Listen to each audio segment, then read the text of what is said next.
Everybody is, all thought is broken up into bits, like this nation, this country, this industry, this profession, and so on, as they can't meet, right? And it's extremely hard to break into that. Now, the second, but that comes about primarily because thought has developed traditionally in a way such that it claims not to be affecting anything, but just telling you the way things are. Therefore, people cannot see that they are creating a problem and then apparently trying to solve it. That is, see, let's take the problem. What problem do you like? Pollution, or the ecology. See, the ecology is not in itself a problem. It works perfectly well by itself. It's due to us, right? It's a problem because we are thinking in a certain way by breaking everything up, and each person's doing his own thing, right? Now, therefore, the ecological problem is due to thought, right? But thought thinks it is a problem out there, and I must solve it. Now, that doesn't make sense because simultaneously, thought is doing all the activities which make the problem, and then does another set of activities to try to overcome it. You see, it doesn't stop doing the things which are making the ecological problem, or the national problem, or whatever the problem is. That I tried to measure a little shore over around 200 times, and I never reached to measure the reality of the coastline. In fact, I reached only the understanding that what I was actually measuring was defining myself more than actually what I was trying to define, that it was defining more the tools that I was using than the coastline that I was trying to encapsulate. So the first thing we have to do in the long run is to look at our whole way of thinking, which has developed over so many thousands of years. I don't think it was the original way of thinking of the human race at all, but for many complex reasons it came about. Now, that means that people have to make they have to participate, to make a cooperative effort, to have a dialogue, a real dialogue in which we will not merely exchange opinions, but actually listen deeply to the views of other people without resistance. And we cannot do this if we hold to our own opinion and resist the other. It doesn't mean we should accept the other, but we have to be able to look at all the opinions as suspended, as it were, in front of us without carrying them out, without suppressing them.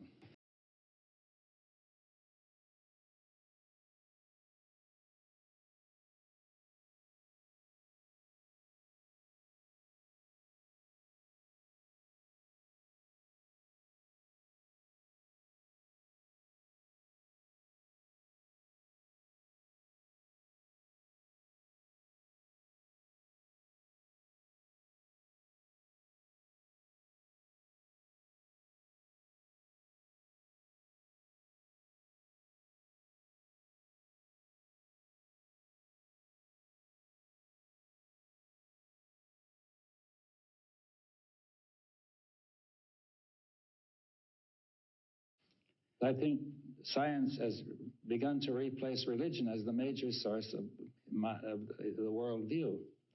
And therefore, if science takes a fragmentary worldview, it will have a profound effect on consciousness. Well, science is whatever people make of it. You see, science has changed over the ages, and it's different now from a few hundred years ago, and it could be different again. Now, there's no intrinsic reason why science must necessarily be measurement. This is another historical development which has come about over the past few centuries. It's entirely contingent and not absolutely necessary. If we can have a coherent approach to reality, then reality will respond coherently to us. But nature has been tremendously affected by our way of thinking on the earth. Nature is now being destroyed. There's very little left on the earth which wasn't affected by how we were thinking.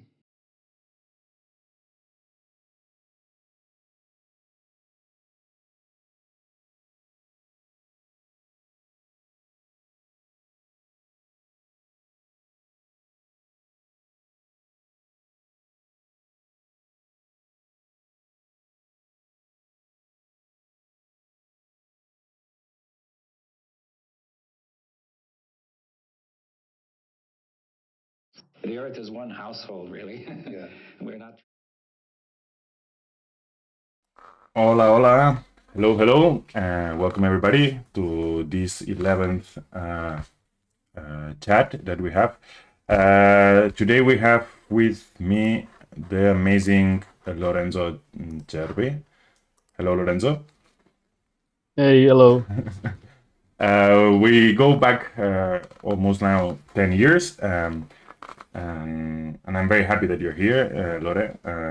We became sort of good friends, even in the distance, which is something that I really value.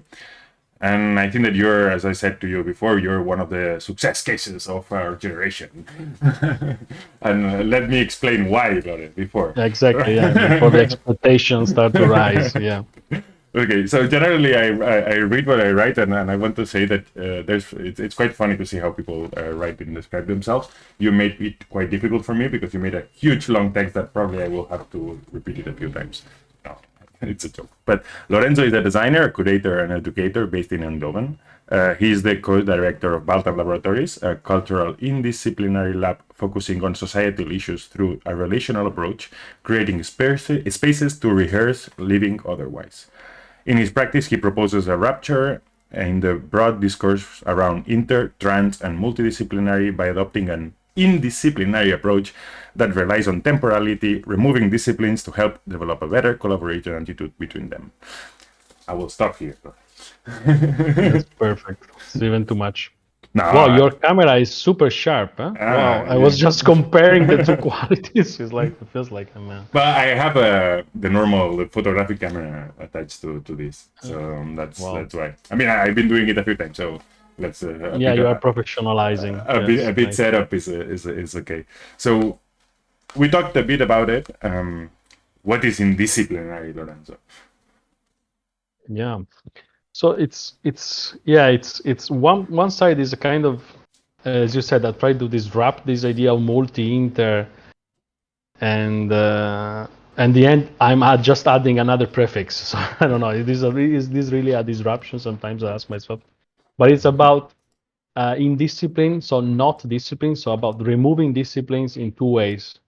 Discipline in terms of the disciplines, the field, but also discipline in terms of the disciplines that you have in a learning environment in which there is a teacher, an expert who is telling you or is teaching you something, and you as a student, as a learner, you're kind of passively receiving that. So it's triggering this idea of creating spaces in which the disciplines are suspended for a temporary period of time, not to claim to be anarchic too much.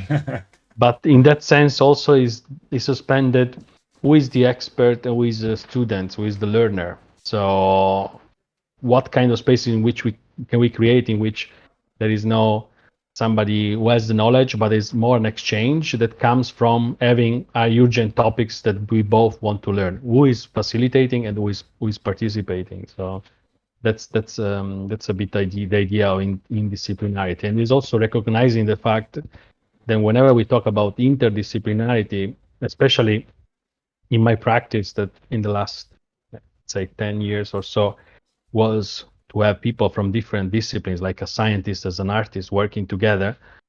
When you analyze then the outcome, be that an artistic project or maybe more a science related ones, you don't really see the people engaging with each other way of thinking, but it's mostly like the artist or the designer kind of beautifying an outcome that comes from science. So just as a kind of makeup that happens in the end. And so it comes also from this idea that in the end, in this kind of two stereotype of the artist and the scientist, there is not really sometimes collaboration, but it's mostly dividing the work. So it's not really interdisciplinarity. And this is one side. And on the other side, I think this idea of interdisciplinarity comes also from the frustration that in this kind of project, when I was in the middle of curating them, it takes always like 1 month to make an artist or a scientist understand the value of the other person. And at the end of the project, everybody understands why they should work together. But at the beginning, it's such a frustrating and a long process of getting these two words to communicate.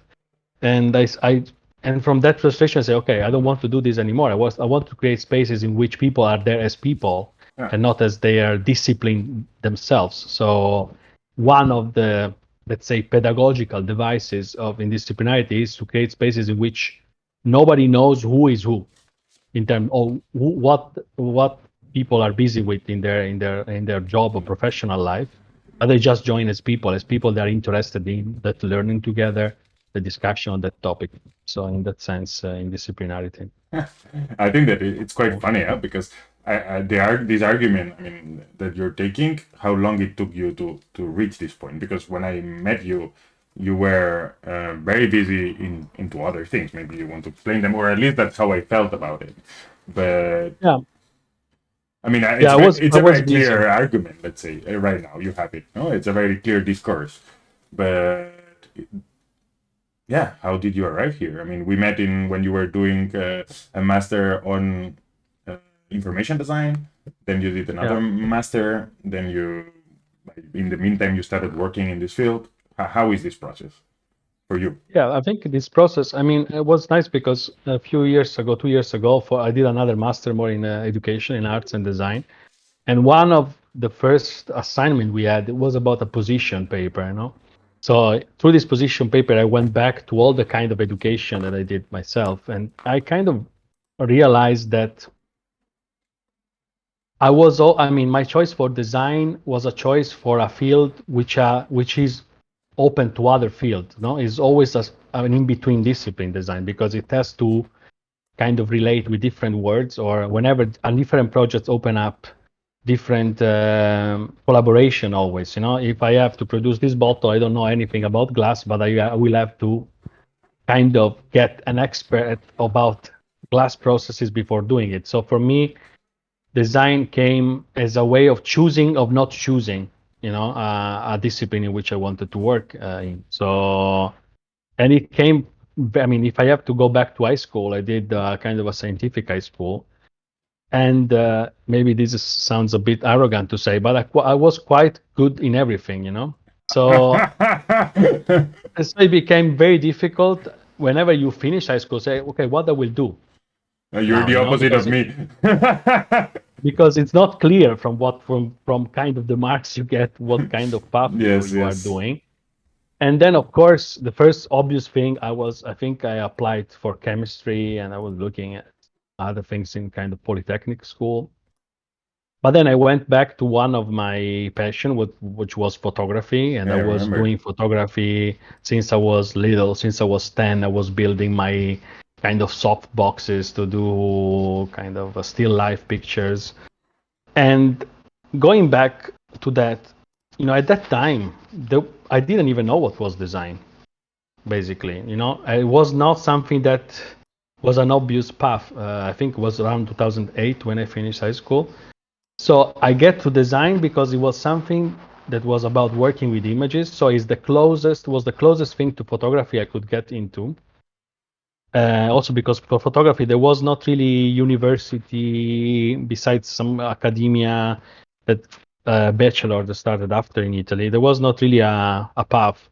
So that's why I started with design and then applied for a few things, and then from that I get into design. So I think I was doing different things. I mean, I started more as a graphic designer, information designer, but in the end, I was looking for a situation like I am in now, in which I have to be in between different way of making senses, different disciplines. So it's different but the same in a way. And but now, of course, it's even more free than having a specific output, because of course a graphic designer then what it does is producing, you know, it can be identity or books or I don't know, whatever kind of communication outcome you can imagine. So in the end, I think yeah, it's different, but it's not that different if you trace back this kind of Yeah. path. But could you say that then you're like more like analytical, and therefore it comes to what it is, for example? Because what I remember, at least from when we studied together and just afterwards, you were a very analytical, let's not say designer, but a creative. And then you were taking a lot of time to understand. Yeah. And since then, I remember, for example, the project that I mentioned when the court approval, how it was, awaiting court approval, right? Book. But also afterwards, you started like working with Gabriela with the protocoolers, which was also a very analytical thing. It was analyzing with a lot of fun in between, let's say. Yeah. But I don't know. Do you consider yourself a very analytical person? Yeah, I think. I mean, of course. I mean, I've been shaped as an analytical person also because of my education. Okay. In terms of being in a scientific school, then you get a bit also this approach, and I was in a scientific school, and and look at me. maybe or sometimes you just go the opposite, and maybe getting out from this analytical, rational way of seeing reality is something that I'm more going through now rather than before. So I think it's about phases that you go through in life. And when I was doing design, I was always trying to make sense. I was trying to kind of, and sometimes I was doing also that with science or with complex topics. I was trying to kind of use graphic design as a kind of layer intervention which can extract from a multitude of information to kind of create meaning, so there was that part of sense making that indeed is analytical. So I think you're right, but I never really that's good. It's good to hear. But I also didn't think about that. at that time, when because now you told me about this space creation around that you're working on. But when I look at the Protocoolers website, there's one that is designers facilitator communication in space. Yeah. So I think it was there. It's like I think some things are dormant and they just come up in different moments of your life and take different formats. And it was there. Nice, but I thought this website was not online anymore. I look at everything. It's nice. It's nice to yeah. No, but don't I know think if that Gabriela is one of the cool. things that I like while browsing through your things, basically, is to understand that you had like a kind of a growth towards when you are now. Do you feel it like that?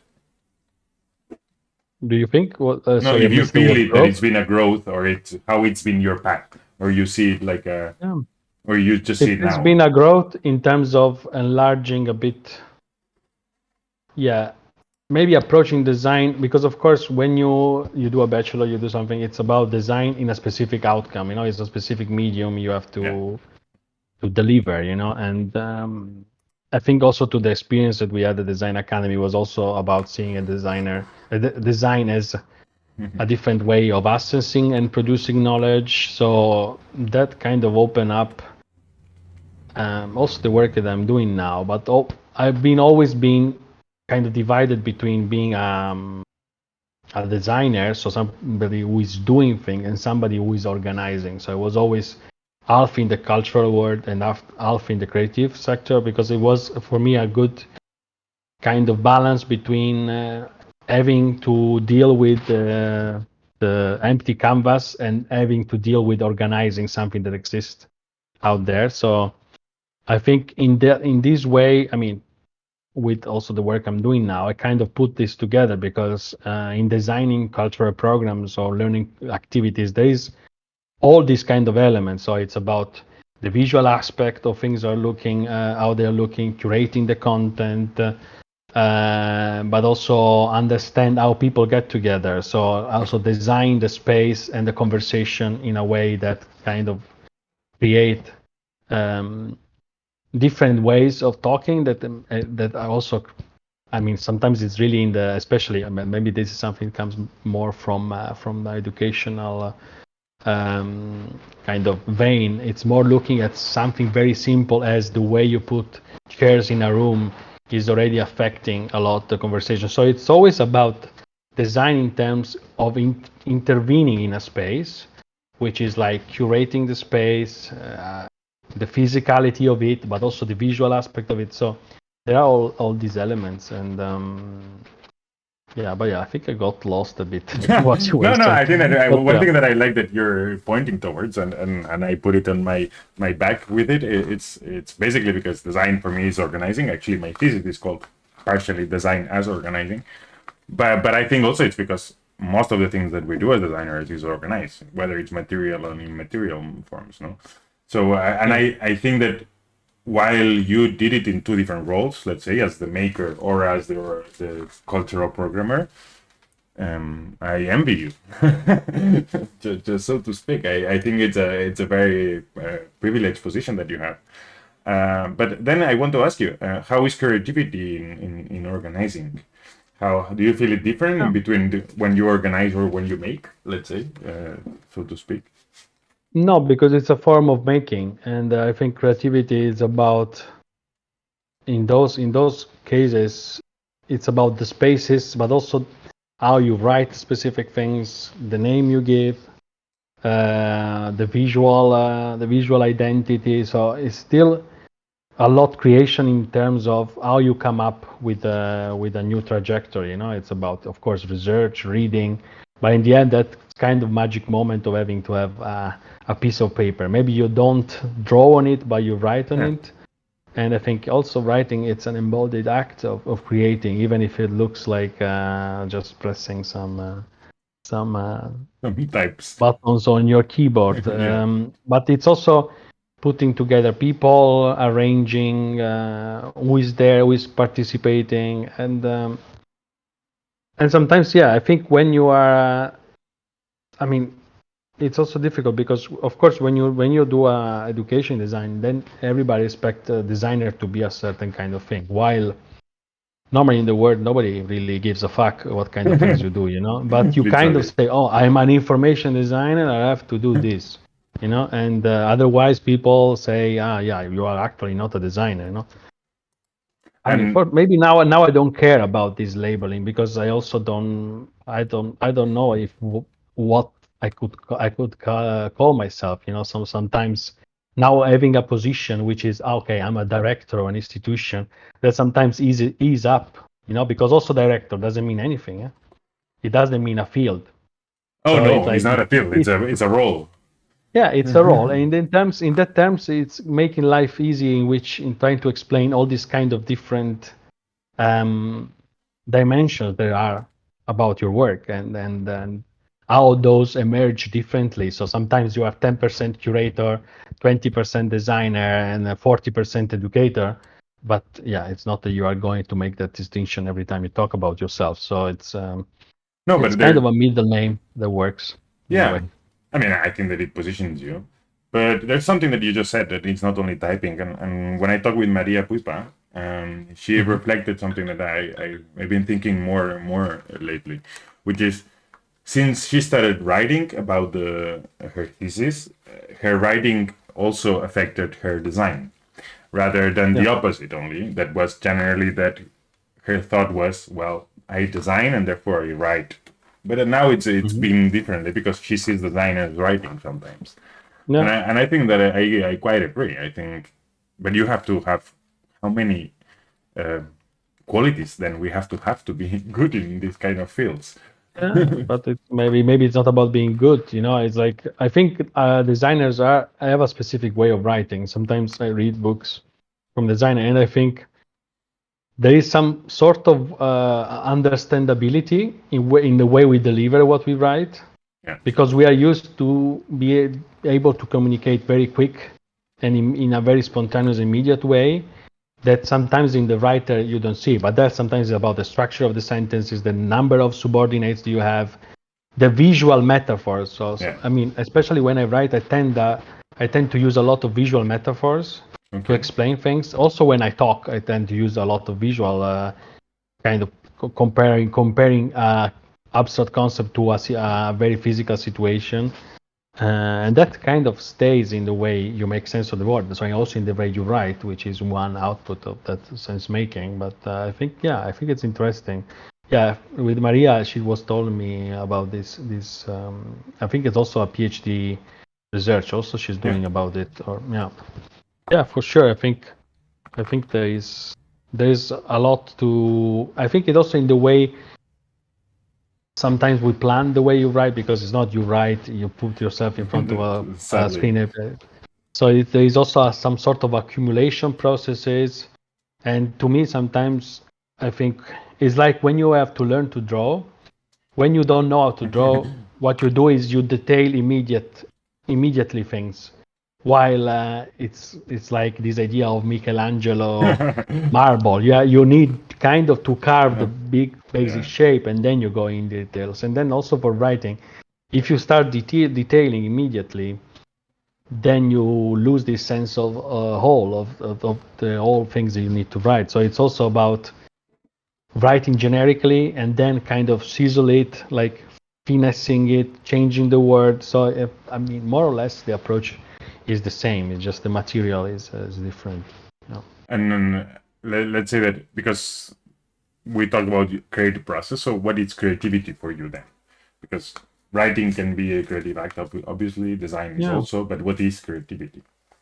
For me, creativity is about sudden meetings of things that they are not, they didn't have anything to do with each other, but they kind of meet in an idea. You know, I mean, the basic creativity kind of not rule, but I mean, the basic creativity enable is taking something from one field and put it in the other and see how it works, or take things that have no relations with each other and try how it works. So I think it's about this kind of, I don't know how you can call it, but it's like this kind of electric clash between two things that are not really relating.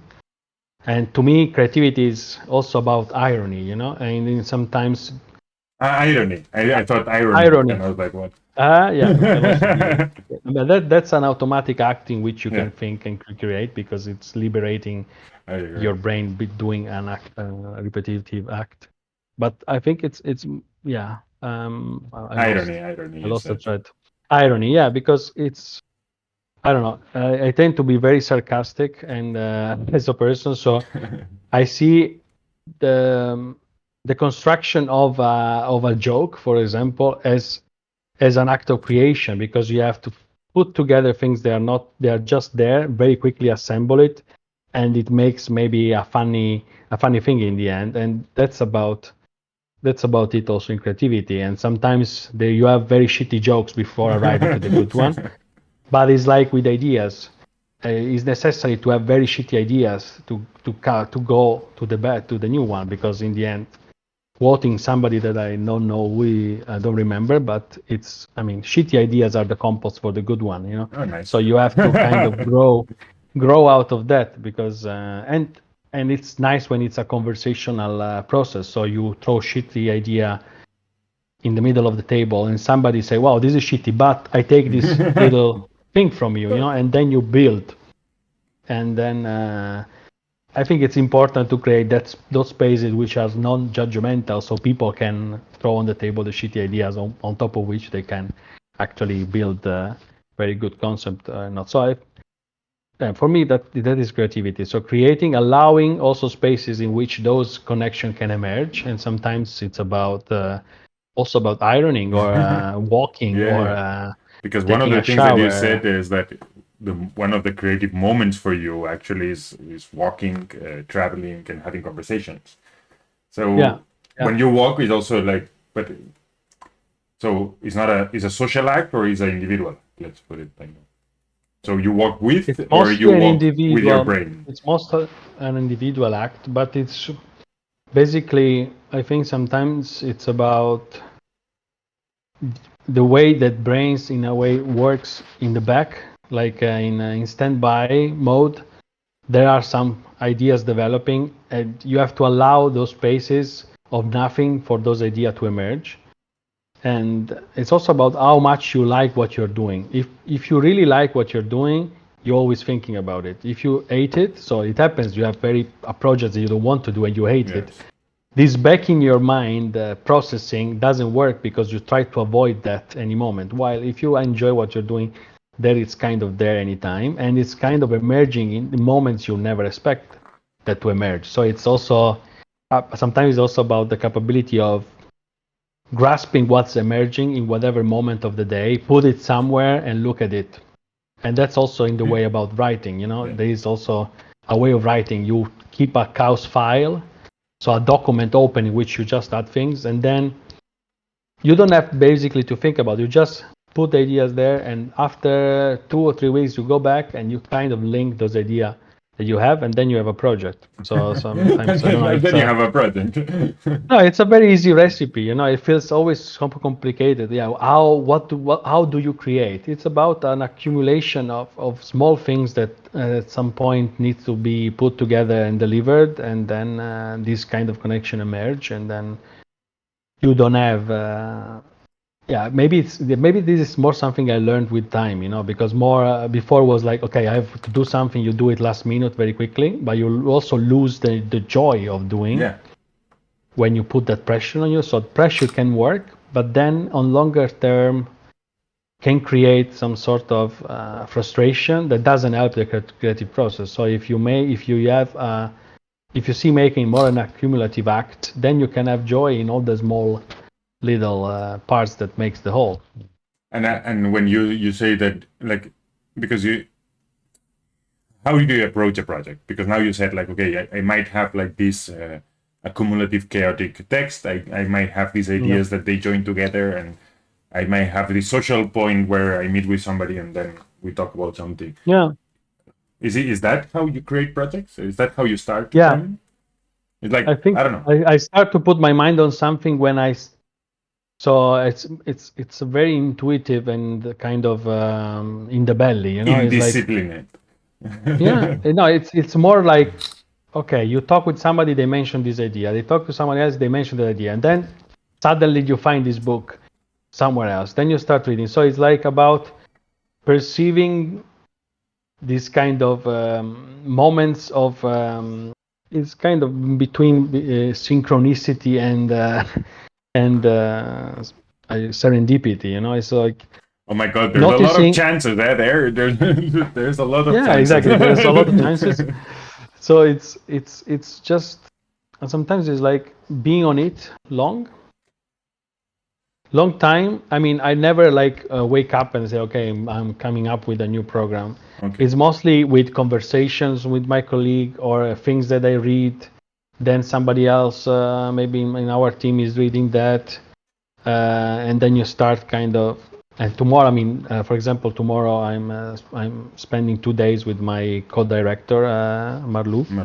Yeah. So we have 2 days of full immersion, and we stay in a house in the countryside. Not bad. Just because we have these exchanges. I see something, I send it to her, then she sends something to me. But then there is also need to have these empty spaces in which those things can come together. So it's more I don't know, noticing some trends or what people are talking around you, and try to, and it has to also be interesting for you, of course, otherwise you don't do it. And but that will so be, it's so it's kind of it's kind of an emergence in terms of they emerge, but also with some kind of urgency. So it becomes it's emerging and it's urgent. My God. So it is an emergence. That's nice. So yeah, I think and then sometimes there are just trains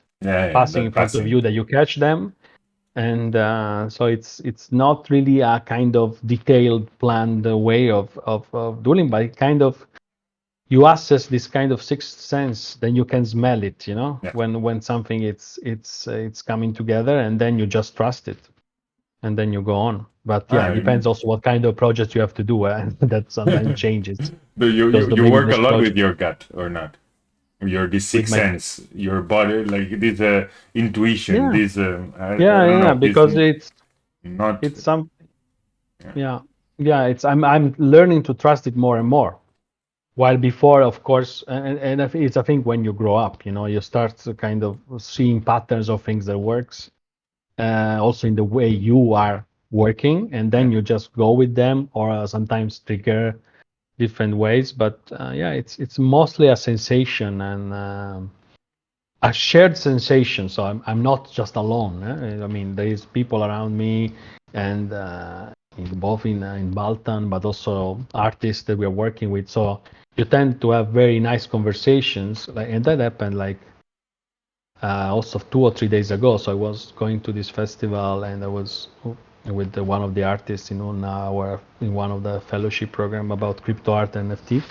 Right. And we were at this festival in Rotterdam, and there was a book presentation on a book, but one of the writer of this book, which is called Parallel Mind. So it's about the intelligence of materials, and out of that there was this material, all this big talking about new materialism. That of course it's has been there, but also way of seeing materials as a shared dimension that we as humans we also have with the natural world. We are made of the same atoms and molecule of all the world around it. So you say, wow, that could be even more indisciplinarizing in terms of we don't share just bodies, but we share something with what we consider out of ourselves. So, and out of that, we were in a meeting today, somebody mentioned cybernetics. So this is a way of that animals and machines have a common language. And then out of that to say, okay, well, there are few things coming together. And now tomorrow we are sitting for 2 days, not just sitting, but we are 2 days in this immersion to try to understand what to do for the 1-year program of next year, but also starting thinking a 4-year program. So it's really starting to think in the long term. And then those kind of little encounter that Saturday, it brought something that I was not even considering. So but it's a slow pile of sand dust, exactly. and then you just like have a. And then you forgot about something, and then after 1 year, somebody come back to it and say, "Oh wow, okay, I listened to that before, okay." And then of course you have limited time, so you cannot read and see whatever is in the word, all of it, but you try to. So that's why for me, conversation is a very big tool, because you get extracted a lot of information in a relational way, because it's easier way. Where do you bring it, and then if from that still a curiosity or something, then you say, okay, maybe I should read more about this, or okay, and and all these things that you do, because you're co-director of Baltan. But I ask you like a link or something, and then you pass me the Instagram of Baltan. And then you're talking with Marlou. You're both co-directors of this institution that it's in the Netherlands. Yeah. How do you define your role as Lorenzo and your role as director of Baltan? Is there a separation, or you're always in these conversations thinking of both, as both? I think as both in the end, because I had other ads before. Yes, exactly. I was working with maybe I had 2 or 3 jobs parallelly. But in the end, that's also the nice thing, the privilege of working in an institution. We work, both me and Marlou, 8 years. Marlou, I think she was even there from the beginning. So you grow into it, but then it becomes also you, And also when you shift, direction is also about putting a new direction, putting a new vision. So mostly the things we are doing at Baltan is things that we believe ourselves in a very personal way. So it's difficult to detach that from yourself. It's like it's kind of a creature of you, together with all the people that are there, and together with all the processes, the good times, the hard times we went together on, and also because in the last period focusing on a new vision was also something that was kind of coming from my last master that I did in education. So a lot of that research was also embedded in Baltan. So you start kind of lose a bit. It's a blurry area in which it's mostly your interest then take shapes inside of an organization that of course is much more than your interest, but is still guided by those instances. So I tend to, when I talk about what I do, I talk about Baltan. Exactly. That's what I was like. Okay, now he talks. And I'm really happy about that, because before was always talking. It's always difficult when you have more positions, because it's already difficult to just explain what we do. If you need to say, okay, I'm doing this and this and this, and you have to explain all, it's something. But it's also, I think, it's something that comes with age. When you grow up, you start to want to focus on one thing, and you do it thoroughly. And in that one thing, there is so many layers of complexity and definitely. joy and love for what you do, that becomes one thing, but it's not to make it sound smaller than what it is. It's also acknowledging the fact that you could do one thing, and that And one it's thing can be many. incremental. Yeah. I mean, at the end, the more you dig in, the more you can do. Yeah. So it's mostly kind of I'm merging with this idea of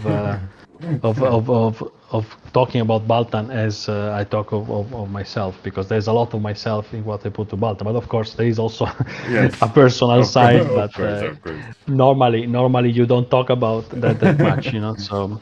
But So I it's wonder, like in terms of, because we've been putting on the word of sense making in the table, and at the beginning when sense making as a word, let's say in these academic languages, it was invented. It was said by Carl Weg that there was no institutional sense making. It was only an individual thing. So you make sense of the world, and then thus Baltan has a differentiated sense making than you do. yeah, probably. Yeah. And you need you need to recognize it also somehow, because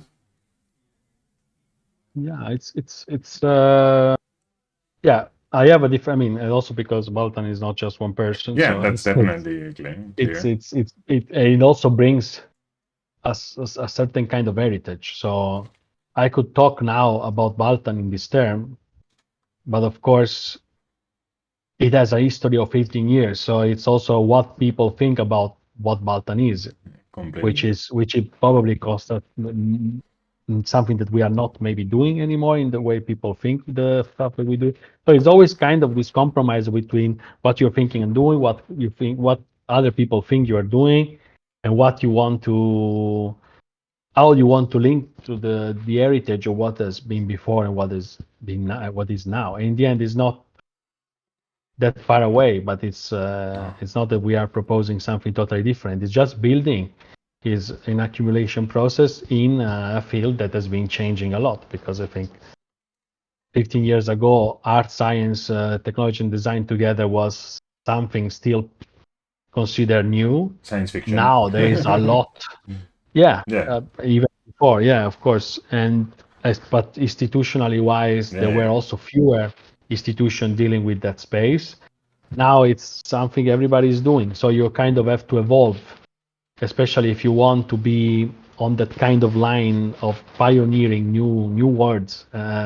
You cannot stay still. But it's also acknowledging there are people who are doing this better than us, and then why we need to cater to the same audience, to the same funding, to the same content when there are people doing better. So it's also about the idea of being part more of an ecosystem rather than each institution doing the same thing, and how do we fit in an ecosystem like Eindhoven? What kind of functions are there? How we can support the cultural work each other? How we can grow together as a cultural field rather than just reiterating models that are already there. No? So but it's interesting, of course, because there are all these dimensions which are sometimes political, I think it's quite economical, interesting. and societal in that sense, and what you think, what the founders want you to do, what do you want to do, what kind of research you want to bring, what is appreciated and is counted as something that it's in the zeitgeist of today. So is recognizing, and maybe people give money of it, and sometimes maybe it's not the right momentum. So you have kind of a reflection or a program that doesn't match, but maybe in 2 years the same program will match what people are looking for. So it's always kind of navigating uncertainty. Navigating uncertainty, yes. But when you talk about so there's other institutions, there's institutions abroad, and that's a question because I talked in the past with other Italians, Andrea. I remember you joined in briefly. Also Mediterranean. Do you think that position that you have as Baltan, that position you have as Lorenzo also with means a different kind of situation, would be possible in a different context that would not be Eindhoven or the Netherlands, or let's put it the Benelux in Yeah, I think won't be possible in okay. but it's mostly, it will be possible, but in a much more difficult way. So you would have to struggle and to create that space and even more make people understand what you do. And but to go really practical, it's also I mean, if I'm thinking to Italy, there are not really there are not really That's structural what fund for yeah, culture. that's what So Andrea it's was saying. Yeah. so you're jumping to project, but you don't have really a way to build an institution in a healthy way. You can do it, but you Yeah. need to be this machine gun application. I mean, already we are doing it, but when I'm talking with Italian institution, they have to produce so many application in order to get 4 or 5 that they can then survive. And so yeah, I think it's possible, but it's just more difficult and allow you as an institution to do less research, but more to focus on your sustainability rather than to be free to explore and to care of the things you actually Definitely. care, because nobody enjoys to ask for money, you know. Yeah. And And and, and as Lorenzo person. I think I mean sometimes I work Yeah. more in Italian context, and whenever I do, I just remind myself why I'm not working there. So it's also there is also like a culture in the workplace, in the Yeah. way people are working, which is far more oppressive and hierarchical, Mhm. in which it's difficult. I mean, maybe sometimes I feel like maybe when I'm 60, I can go back to Italy because finally I'm credible, you know, like, Yeah, they need to have like but white beard and long ears. yeah, exactly. So it's like, and it sounds like kind of a reductive stereotype to say these kind of things, but still, sometimes I feel this kind of structure, and I feel, and I'm talking with people that maybe are working in other institution, and it's really difficult to feel like you're contributing and to feel like you can give your opinion and to feel like your words matters, Yeah. because there is always somebody on top of you that is kind of yeah, it's there to check on you in a way, more than to have you as somebody contributing to the air or to your institution. So I don't know, if I think my hands will be really itchy if I will be working in Italy. I cannot stand that anymore. You know, I Yeah. cannot stand that kind of system of value, the way people are treated, the this kind of constant need to highlight how stressed you are, how many hours you work over time, this kind of sacrificing narrative that the more you work, the cooler you are. Yeah, I don't know. I don't like this, you know, and I'm trying, and also there is kind of more respect of boundaries in the way you work in the In the Netherlands. Nobody's Netherlands. going to send you an email at 2 at night or writing you on WhatsApp about something you need to do for the day I after, you know know. what you mean. So and that's really healthy, I think, as a Yes. space also to live your life outside of your working environment, which sometimes I struggle because I also end up working more than what I have to work. But we have discussions about it in the team and how we can safeguard it. And we just have one today about um, finding a healthier way to work, because of course sometimes can be really stressful. And but these things you talk about, Yeah. while sometimes in Italy these things I are don't assumed as they are, you know, Yeah. and you can never really discuss this kind of dynamics. So yeah, But I don't know if that when replies. and in terms of network, because you have the network of your team, but then you said that you also go to Turin or Milan that you're going now. I am aware that you're working in the new European Bauhaus group. Which I don't know how it actually functions fully, but you're involved What is it? somehow. Not the new European Bauhaus in or something European thing, no? No, no, that's the only thing we don't do probably. No, we're working with European projects, so that has become also a very good way to support your work and to maybe focus even more on research. So we are part of different consortia The circle. around around different projects that are in this kind of they sometimes are called Creative Europe. So Yeah, it's yeah. mostly about creative practices or or sometimes they are more about research and development, like Horizons project. So sometimes we also in this kind of consortium, which we are the black sheep because we here I are not. wanted to go. Here I wanted to go because that's how I Yeah. felt about it. We are not the academic partner, but sometimes we are there also to challenge a certain kind of academic thinking around specifically subjects that we work on, such as economy or so. It's interesting to be the pain in the ass. No, but I think that it's So very necessary, especially in the creative yeah. discipline. But how you arrive to that point? How you arrive to the point that they listen to you as an institution and they value that you are the counterpart of that? Because it's Yeah. a very special position, to be honest. Yeah, it is. I think it's. I mean, on a practical level, when you start doing European projects and you have nice collaboration, then people start to call you in other when they have to write another application. So it becomes, and everybody's in a different country, so it's very good to have people you know in other countries Yeah, because those all have that's to what have is needed. consortium Yeah, from all over Europe. But in the end, it's basically because the work we do and how people think this is relevant for their context, or maybe recognizing themselves in the struggles they are also perceiving in their work, and how sometimes what we do is perceived as a fresh perspective or um, so yeah. So it's mostly through working together on other things that people or people maybe are reading what we do because we also do books and publications, or they are, I don't know, they saw projects that we did before. So and also we have specific formats, especially for kind of learning trajectories, and so people start to know that we are doing that kind of thing. So when they have to do their own, they maybe they call us to be part of that application of that project. So it's mostly about words of mouth and direct experience of working together. I don't think that that's people recognize the quality by far away. It's always like some kind of engagement we have with them. So, but it's always interesting, and I like this friction because where there is friction, that's when it's interesting. Because otherwise we just preach the converted, and that's kind of that's boring, already done. So yeah. But one of the things that you do in one of these programs is the Economia program. Mhm.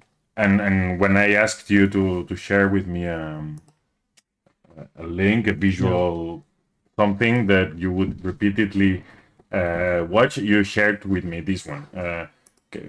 Can you explain me why this one specifically, for example, I don't know.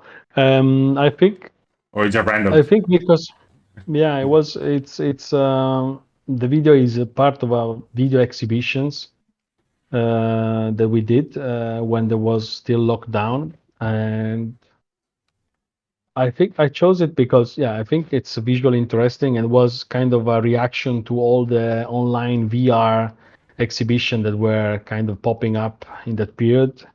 And it came also there mostly as an occasion, no? Because I think there was Duchess and Week coming, so we had all Yeah. this artwork coming to us to do an exhibition. So we had everything there, but that suddenly then decide that uh, we yeah. I mean, there was I don't know if it was lockdown, but the Duchess and Week was not possible. Yeah, it was the lockdown. Yeah. So it was really kind of quick reaction on okay, we have works here.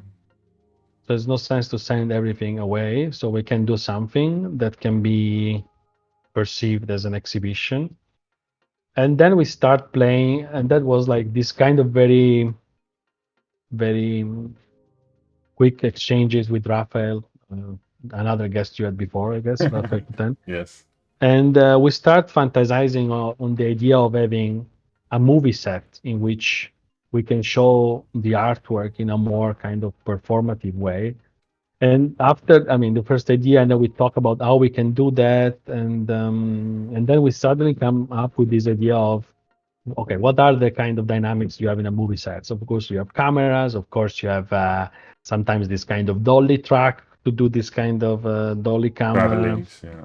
traveling thing, and then we were.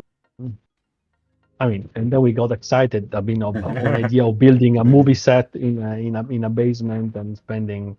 But we spent so much time in doing this, so it was still with the masks on, so it was like really, really difficult. But then there was also this idea of how those artwork were looking like. They are looking like packages, when you arrive to us. And a lot of I think the visual identity of that project was about labels, barcodes, and all these kind of things. So we wanted also to show how an artwork is when an artwork is not there. So it Yeah. comes with a box as your as your shoes that you buy on Zalando, no? So it's kind of it's not a mysterious abstract object. It's also delivered, and of course there was a small kind of critique on this kind of Amazonization of society of just getting everything shipped at your place. So in this video, you basically see all these artwork arriving. There are two people unpackaging them. They're putting them on a sort of traveling track, and they reach their spot, which is a podium, sort of, and then you have the artist explaining it. So it was just, I think, an interesting way a medium in which to talk about the story of also the process of how things get there, but also the kind of comment also to the idea of how an artwork is also kind of a sellable object. And and then it was very quick. So maybe this time was not really this accumulative process, but was just because we had to produce this in 2 weeks. And then these were presented as like streamed exhibitions on YouTube. And then we had artists having a sort of launch on Zoom, and people were talking about that. But I think that, I mean, for me, that was a turning point, not just this video, but the whole process of doing the last Economia Festival that we did in 2020, because the plans was two or 3 days festival physical, Yeah. in Eindhoven, and then because of COVID, it ended up being 6 months.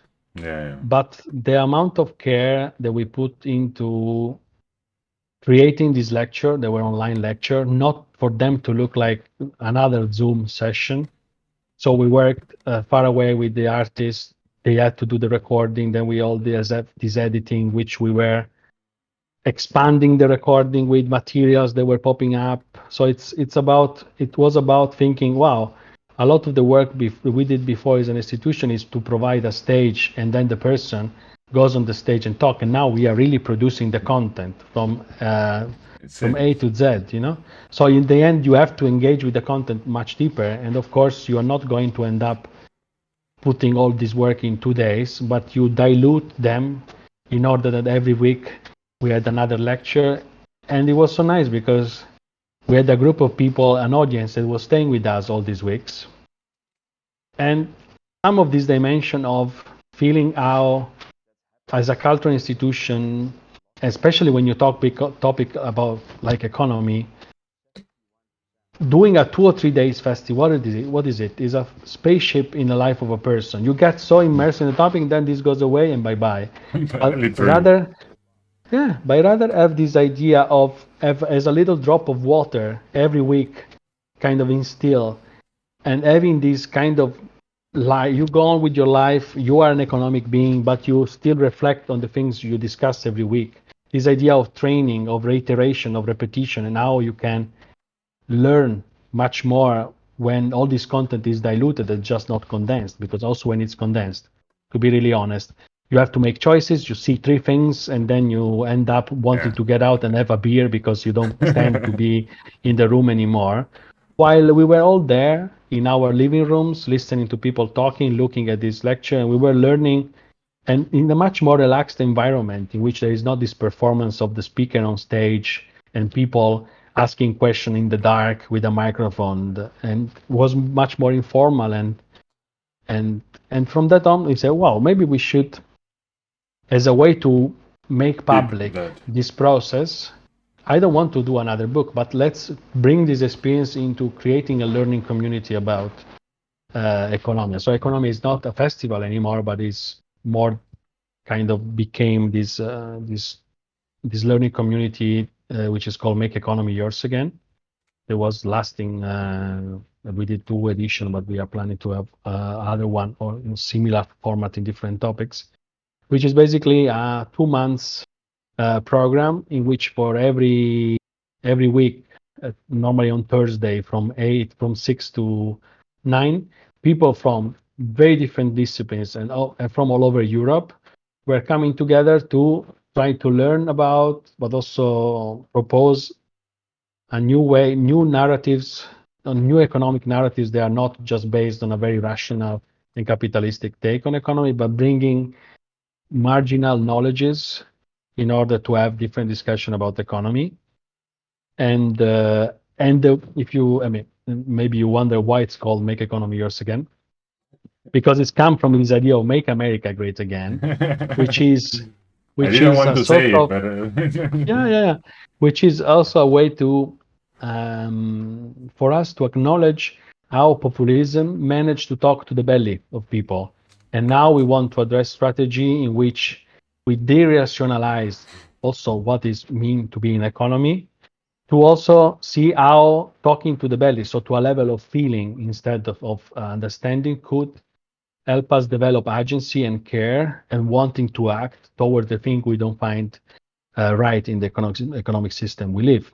And this opportunity of doing that three 3 hours a week is like going to the gym for yeah, 3 hours, and you just train different ways of being in the world, which are lasting for 2 months. So people after that, they really are triggered. They really cannot stand anymore certain kind of dynamic because they develop to have they start developing this muscle no, and I against like this also kind of narratives. the hierarchical space that is broken in a Zoom meeting whatsoever. Yeah, In a space like that, as you said before, no, it's a bit of like it's not it's everybody is joining from a living room. yeah, it's Everybody has a indiscipline. space. As also as a space. You are a square as the other squares. Yes, So you kind of break also a bit the body language of kind of arrogance or kind of definitely. I'm more important than you, I know more than you kind of situation. And you talk about something, but it's not about just the what, but it's also about how. Yeah, And that how is what we are trying to kind of embody. nice. And that was the one of that was the first kind of prototype of this idea of indisciplinarity. So people coming from all over Europe, that were in the room. We had green criminologists together with pharmacologists, artists, architect, designers, policymakers, but they weren't there as those labels. They were Yeah, there as that's Joan, Lorenzo, just because they have this urgency of talking about these kind of things. And now this urgency become the intrinsic motivation. So we don't need to have a teacher that is pushing people to learn, but people are just so motivated to do that. And it was kind of created in a way that we meet 3 hours a week.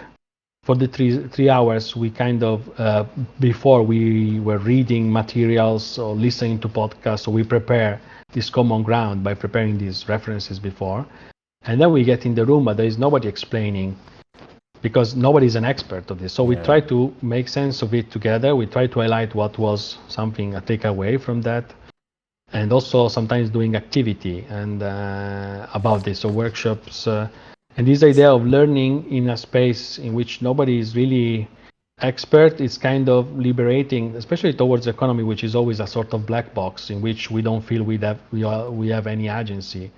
But in that, you reclaim also your role in that. You start to creating possibilities that are not that existing one. And to do that, when I was mentioning marginal knowledges, for example, we look at indigenous knowledge and their way of living and the way of, without having this kind of idea of extracting or taking this, Colonizing. reapplying it in our context, but seeing how sometimes we have this feeling that technology or the future mostly is the answer to the problem we created, but most of the time I think maybe solution to the problem we created doesn't come from us.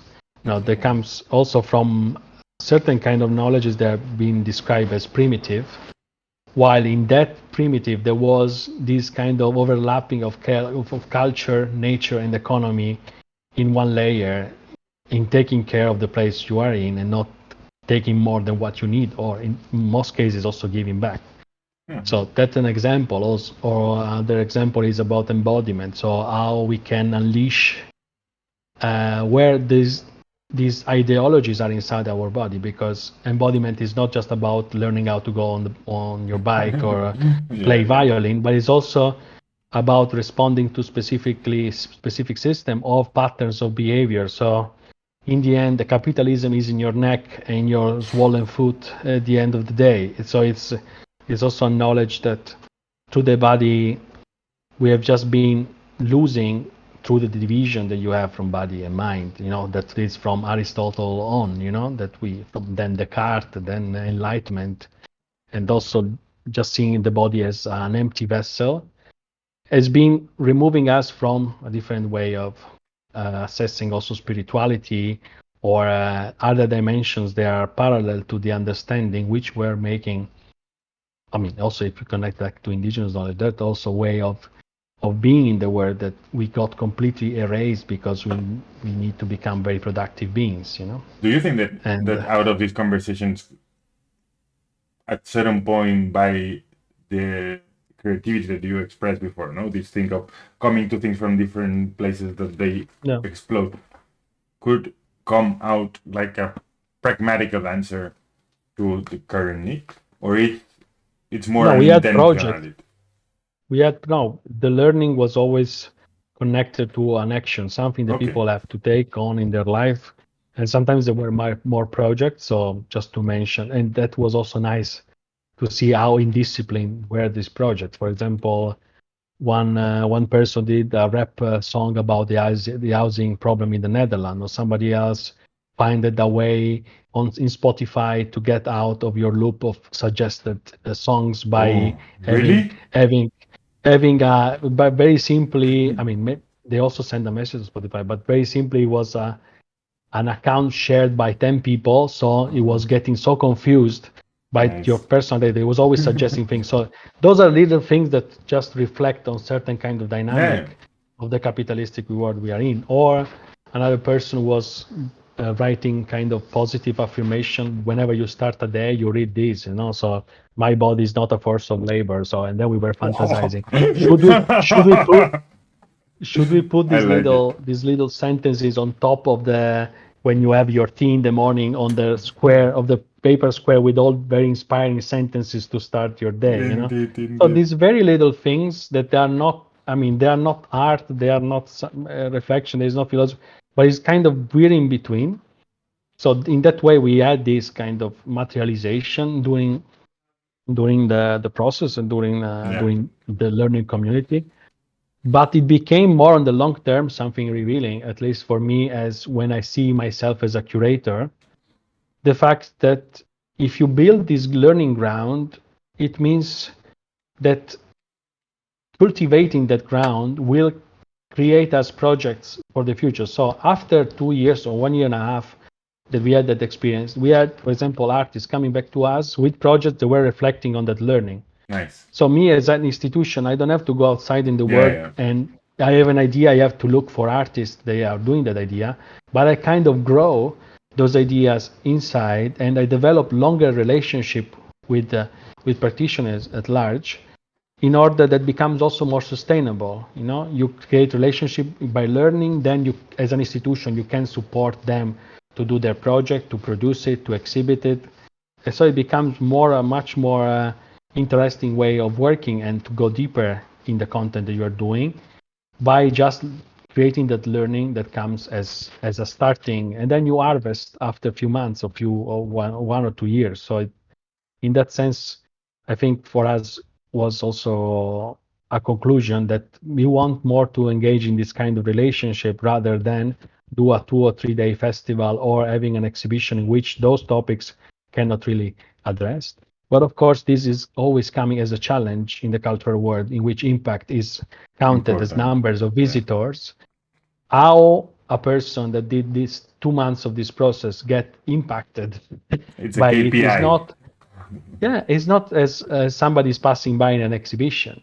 So it's like how you kind of compare this different way of. Well, maybe you have to also like apply this kind of counter consumerist capitalist to the way that you evaluate, because at the end the KPIs and qualitative are very differentiated things for culture. Exactly. How do you make sure that this is valued also in terms of why you're getting funding to do so? Those are always questions that, of course, they feed back to a certain. I mean, we are maybe as a cultural institution in a position to challenge the systems, but in the end, we have to respond to that system. So it's difficult also to do something outside of it. So, and I think that's also the interesting part, to carve those spaces, not just for those people, but not also for us as an institution, still to do research in the way we want to do research, but still compromising by the fact that you are kind of accountable to what you promise. So, yeah, so it's interesting. I think that it's a very difficult position, that the one that you have, because from one side you need, I mean, it's probably it's not that different from an individual like me that works by itself on a way, but you are in a hydra, so you have many more heads probably than what I have. So knowing myself that I already have too many heads, and sometimes it's difficult. We were reflecting with this. I was talking with we were last Sunday, so 2 days ago. We was talking with artists, all the applications they're doing. In the end, we are doing the same. It's just with different dimensions, different scale. But the thing is, the artist can do his own research. Most of the time, you feel as an institution that you're becoming a bank of redistributing money that you get for artists. So you find, but I want also to do my research. And I don't get paid to do my research, or you have kind of to build compromises in which you do research through presenting an outcome. So you kind of hijack the system. You say, okay, I'm doing presentation, but I'm also doing research, and with that money I pay also my research. So, and that idea of interdisciplinarity, it's, if you see now maybe the about or the mission about, we never talk about art anymore. I know. It's also to get rid of how, in the end, you can say, yes, we are in an interdisciplinary institution, but in the end, if you are funded by an artistic fund, you will end up creating an artistic output. Yeah. So you are always connotated by it, even if you say we are not. So, of course, on one side, this brings a possibility to open up to very different fields, and that is what we do more with European projects, in which we are together with university or research center in this kind of consortia. And so you can also do maybe research and development more bluntly. Well, on the other side, you are, as we say in Italian, neither fish nor meat. You are kind of in between. So it's also difficult for the existing cultural funds to position you in something. But so we are taking that risk to understand how you can be an interdisciplinary institution and how to liberate from the connotation that is already there by the way you are kind of surviving or founded. So. And in that way, because I just entered into a different, which is another thing that I know that you are into, which is I don't know how it works nowadays, but which is the fictional journal. Is it still going on? Is it still going on? Yes and no, because so fictional journal was an initiative in which you were also at the beginning of it. Part was standing out very at the beginning. What was mostly social design students from the year in which we graduated, and in the end, of course, it's always like this. There's a lot of enthusiasm in the beginning, then something started, then you do a few, and then everybody starts to get busy with the things they're doing. So we took over for the last 2 or 3 years, and I think we produced 3 or 2? One issue or 2. One was in collaboration. The last one was made by Balton. But still, I think it's there, and still we are waiting the occasion to do another one. So it's always in the back of our mind, but it depends also there funding wise but that's what I was thinking when you were talking about funding. So it's all these little and super interesting things that you do through institutions or with the work that others did, and you try to carry on. But it always depends on this fight that we have designers in the cultural sector on fundings.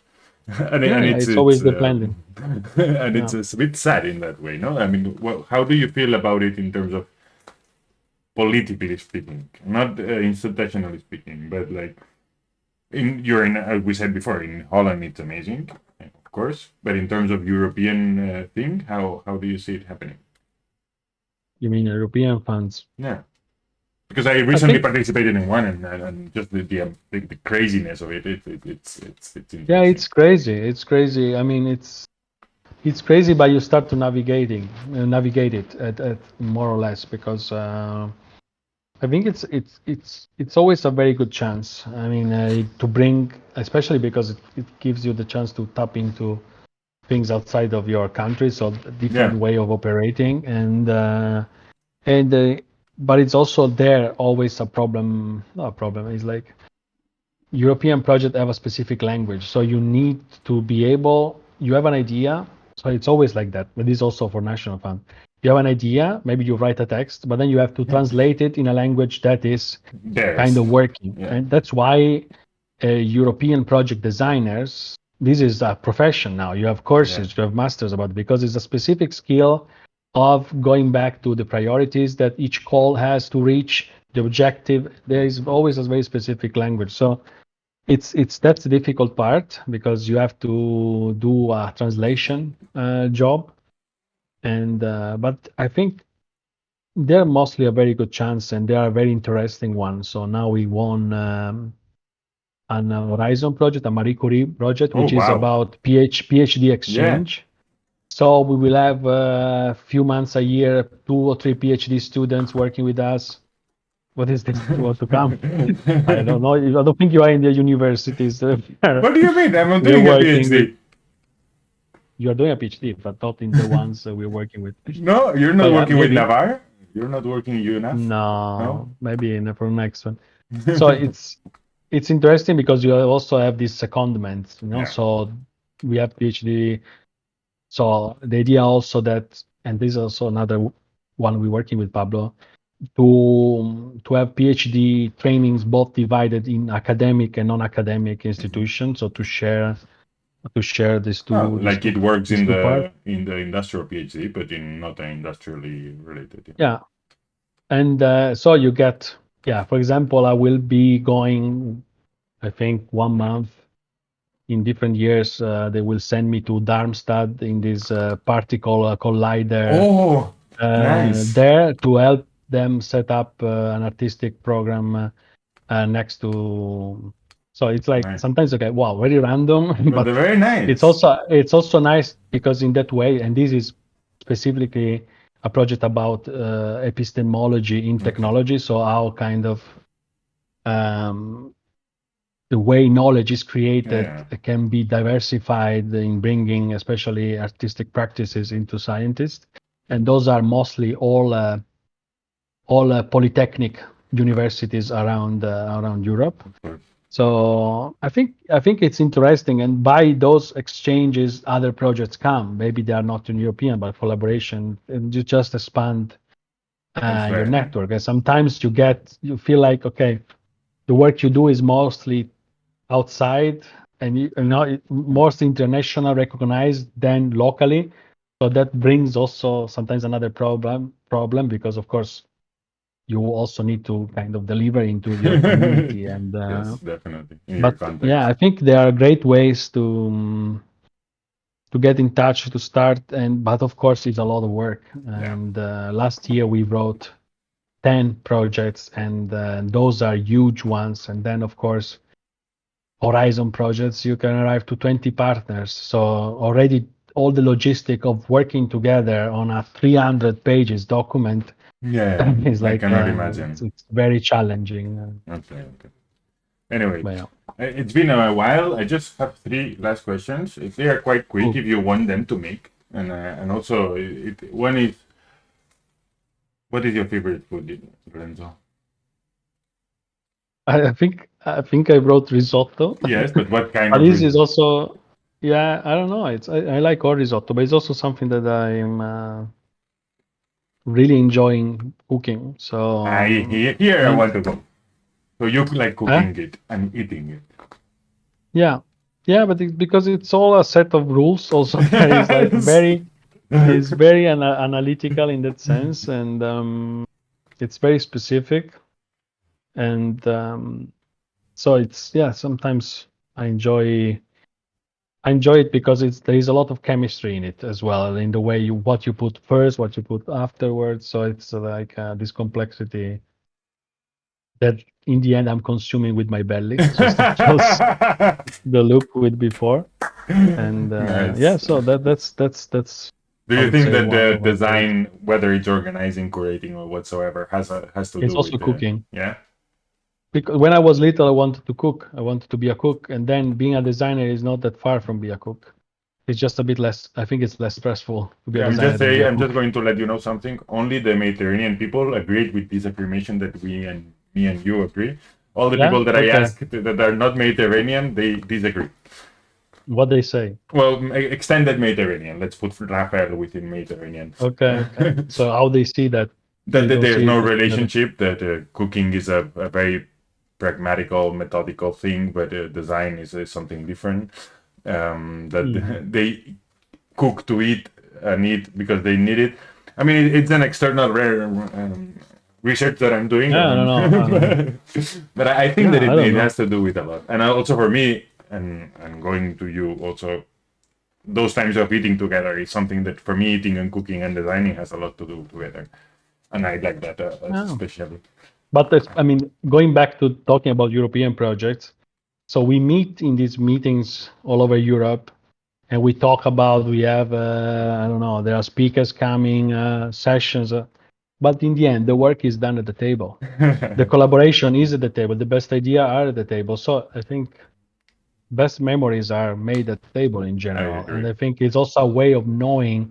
Eating together is this kind of convivial moment of knowing each other that is about sharing a sensory word with another Definitely. person that is not happening just when you're talking. And then there is a ritual. There are moments in which you eat, moments in which you wait, moments in which you drink. Then somebody goes outside to smoke a cigarette, and you have one-on-one discussions. So, so Sneaky. it is a Yeah. way of it's a conversation with a specific structure as well. So I think I don't know. Yeah, it's and maybe that has to do with being Mediterranean. I don't But know. I mean, it's a very short amount of people that I ask, so I cannot be sure. But you cannot infer yeah, a but it's statistical. happening. It's happening. Also, all the people that we did social design or we are working in the social practices, we tend to agree also in that. But that's Yeah, but I find it itself even when you are. I mean, even when I cook just for myself, it's I think enjoyment. cooking is an act of dignity to yourself, Yeah, and then it's also a way to taking care of you and it's and to creative. make important. Yeah. Yeah. I think it's very. I mean, for me, it's a yeah. We know each other, so Yeah. we know. But in that sense, then, would you would because I talk with when Zeno said like I also put a lot of food within my projects because I do that. And when do you do the same, or do you try to do the same, or do Yeah, you yeah, yeah. consider the meetings as an external thing that becomes the thing? No, no, we take, I mean, food and drinking is a specific focus. So we have, I think sometimes we get to focus too much on it. On food, of course, on Yeah, food. our choices where we need to go to eat, it becomes really. So yeah, I think we have also, yeah, we in this project sometimes we share food together, and that's seen not as a break, but as a fundamental part of a Okay, program fine. because of the experience that brings, because of the another way to take away hierarchy, especially when you cook together, is also a Yeah, way for a group to collaborate on something that in the end is very similar to the maybe learning they are doing. So yeah, I think it's always a very important question, and it has to do with all the little details of how you set a space. I think definitely. Yeah, table is it's also acknowledging that we have a body that we need to eat, and most of the times, and this is something we tend to highlight a lot in this, especially in the online spaces yeah. we create. We always start with this kind of assess needs. So we ask people, okay, how do you feel today? How do you think you need? What do you think you need to access today? But also share just the needs you have. And people say, yeah, it's 6 o'clock. I have to eat. I will eat in front of the camera. By the act of saying that, it makes the other people in the group accountable to respecting the need that you have. And also, we don't have to be always 100% performing. You are tired, it's fine. You are in listening mode. But to making it clear is also giving a space for acknowledging that it's important that we consider also our body as part of the learning, and we cannot be stretching. Sometimes also this is something when I go to Italy or when in other countries, when you have these conferences of 5 hours, how can you design a space of learning which we need to absorb all of this content? This is not possible to do. This is sometimes they don't put breaks, that they just do. It feels like we are sacrificing ourselves for what? For nothing. For nothing. It's just everybody hates it. So why we keep on doing the same, So it's also, I think that's also a very good focus that we have in our program to balance also things which we use our body, or not just have conversation that are just words based, but also activating strategies in which also we are able to breathe, to acknowledge where we are, our knowledge, how much information we can take in. And I think that's another way to respect each other also, and not to force things from above to from top down. Also allow this to, and also allow people to say, I'm not joining, I'm not doing this, I'm done. I'm fine, I will get out, it's okay. It's like we don't have to prove how resistant we are all the time. So yeah. Okay. And one of the last question is, so I did one conversation that was not recorded because she didn't want to. But what I've been doing is doing this chain of conversation of question and answer, right? Okay. And she asked me to ask the next person if I think that it's quite suitable to you, to be honest. So I don't know how she phrased it perfectly, and also I'm translating it from Spanish. So, but basically it would be, how would you? No, so yeah. Till which point would you consider to divide your professional and your personal spaces, and what are the technological help that you need to do so? I mean, to be honest, she was telling me that she was very stressed about her moment on the whole situation that you were saying before, like emails in the late nights, working till late hours, Instagram, whatsoever. I mean, you have a very good approach to that, let's put it, but how would you do it if you... That's the boundary between the personal and the physical. It's just closing the computer. When it's closed, it's closed. It's like I can work everywhere. It's not. I mean, I'm just a computer, my backpack, my notebook, and that's it. But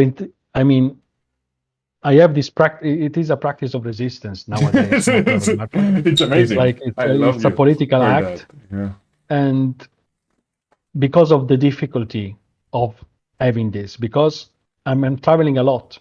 So you can imagine the pain which is in planning everything up front, because you need to know where you're going, you need to know the city, you need to do, you need to draw maps to get somewhere. If a train change, you never know that this is changing, so you're there waiting. But it's also when I'm outside, or when I close my computer, I close it there. It's nobody's going to reach me. I'm not going to ruin my evening because I received a shitty email, And that's the moment in which I think you can shut down. Of course, you could always say, you can also not put your work email on your phone, but I know that I will check it if I would have it.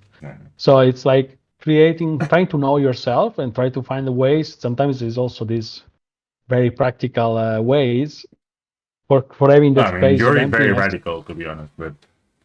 Yeah, but that's at some point. That's also the fact that I will have to have it, because, for example, you've been saying that for like 10 years. No, 10 maybe not, but 6 or 7 years. Thank God I've been saying that. I hope to say that for other 10 years. But the fact is, for example, At some point, the card to take the train will Yeah. not exist anymore. There will just be a True, phone. In true, that moment, true. or I have the phone, or I cannot travel. I So mean, there will maybe you be a can have the moment. phone and not tell anybody and still show this one. Yeah, just for the card, just for the yeah, it would be a very expensive card. But yeah, it's I mean, and that's part of. But still, if I have to put things on the balance, It's it still still good. makes sense to have all this effort to have the mental health to be able to just Live. unplug or not being Yeah. online or just being with friends, social life, doing something, disappear in the mountains for 1 week, and it's Nice. also allowing. It's not just about me, but it's about No, the people no. who have to talk to me. So they have to understand. Sometimes they have to install another program to talk with me, or it's also not kind of. It's also about stating that you cannot always reply immediately. Yeah. So building a sort of slowness in replying, accepting that there is time between a message received and a reply, and I think that's You're a also political activist, I think, and in the best way, yeah. I mean, in the best sense. yeah. But I I think it's mean, nice. maybe it's exaggerated, but No, but yeah, of course, yeah, I'm mad. but It's a yeah, very in fair that follow. sense, it's. You create issues also for the people around you because you become more No, difficult. but People I have to don't think that you send you create SMS. issues. I think that No, what you it's do is you create a clear framework. yeah. You create the condition Yeah, on which this conversation can exist. Then, if you don't exactly. want to act in this condition, then Yeah, we don't have a conversation, which is fine. Maybe that will is another sign of understanding who are the people I want to talk to as well. So, okay. but yeah, I think in general our brain is not made to process all this information. True communication is not made to process all the trauma that we have from knowing there is a war next to us. I mean, there is also, No, no, it's too much. in the end, we are animals that we are kind of made to kind of survive in a context, but our context, because of the communication, is expanded to all the world. So I think in the end, there should be healthy measures to kind of tap into to just plug off and to let yourself. And it's Live. also about maybe the creativity we were talking about before. It's about those spaces in which you're not doing something, because I think I would be a very less creative person if my boringness, my empty time would be filled by scrolling. But already in the act of being seated in a train and look at people, look at outside, see how people are interacting, there is so much you learn about people, about in those moments of you have nothing else to do. And I think that kind of space for thinking wouldn't be possible if you are doing something else, or if you are trying to fill your time with playing a game, being on social media. So the emptiness is needed for ideas to emerge. As everybody, the boredom Yeah, is needed to creativity to fill it. But of course, we find that and those are, of course, designed to empty this endless loop of attention that we have. So yeah, so that's the reply that's to the poop. the Yeah, I will question. tell her. I mean, I think that she can. Yeah, I think that her job is more. She needs more the phone than you probably, but that's a Yeah, different situation. And what question? And that's the last thing. So, yeah, what question would you make to the next one? It doesn't have to be. It can be anything. It's a creative yeah. practitioner. Just think about it. It doesn't take too long and out of the mind. A question that maybe you need to answer yourself. hmm I think one question would be, and maybe this is a long question, is like what was the last time you took a moment to reflect on yourself, on your practice, on what you're doing, or just to give the occasion to actually think about why you're doing what you're doing. You know, I think I'm not going to that's ask my question then. yeah, I know, but I think I it's think mine. sometimes it's the most important one because Definitely. I think in the end, all what we are doing is about getting to know ourselves.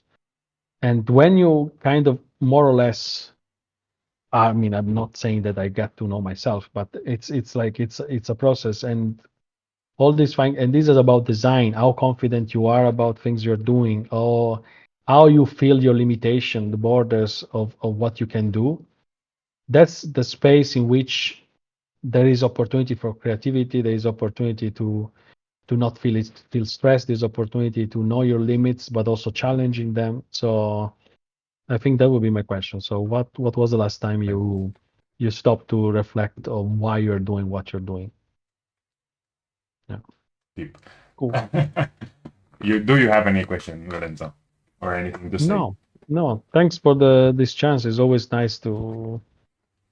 I mean, as I said before, conversation is a great way to just to open up bridges to other Yeah. people, to things you are thinking about, and I hope that we will have an occasion to do this live, I'm maybe sure. in front of a nice glass of wine or in front of food, so we can act and add that level of sensory sharing.